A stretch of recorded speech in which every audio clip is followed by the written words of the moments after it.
Anne Touteyduc, chef de projet en charge de la télémédecine au Conseil général du Cantal. François Lachaze, conseiller général du Cantal, médecin généraliste et participant à l'expérience de télémédecine Cybercantal. Donc, en 2012, le Conseil général a répondu à un appel à projet de l'ARS pour un projet de télémédecine. L'ARS a financé une plateforme de télémédecine régionale. Le Conseil général a ensuite répondu à un appel à manifestation d'intérêt pour avoir un financement du projet, qui est financé à hauteur de 42% par le Conseil général, avec un cofinancement FEDER Massif Central de 50% et du Conseil régional d'Auvergne de 8%.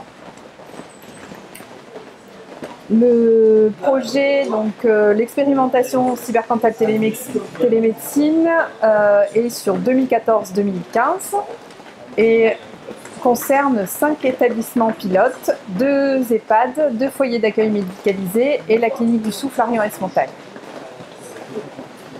Donc un mix intéressant entre le public privé, entre des structures qui ont comme point commun d'être éloignées des structures hospitalières de plus de demi-heure et de mixer aussi des établissements pour personnes âgées, pour personnes handicapées qui ont des problématiques qui peuvent être différentes, mais dont la télémédecine permet de trouver un certain nombre de convergences et de besoins convergents.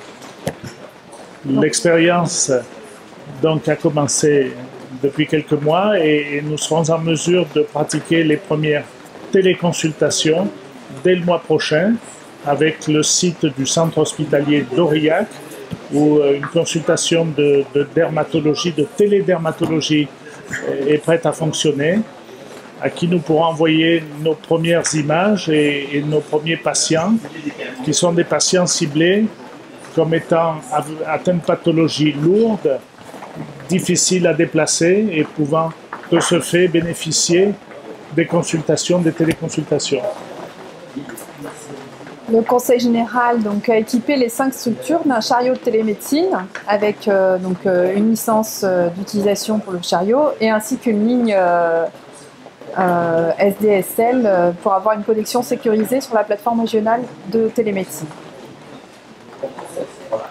Voilà, 5 chariots dans 5 établissements prêts à fonctionner. Les médecins se forment, les infirmières se forment, les malades sont prévenus, on leur a expliqué. Et leur consentement est sollicité pour réaliser ces téléconsultations. Et bien sûr, à partir de la dermatologie, qui est le champ d'expérimentation le plus classique de la télémédecine, on espère voir derrière un certain nombre de téléconsultations spécialisées, parce que la problématique des spécialités manquantes en zone rurale est tout aussi importante que celle des médecins de terrain, des médecins de campagne qui sont en voie de disparition.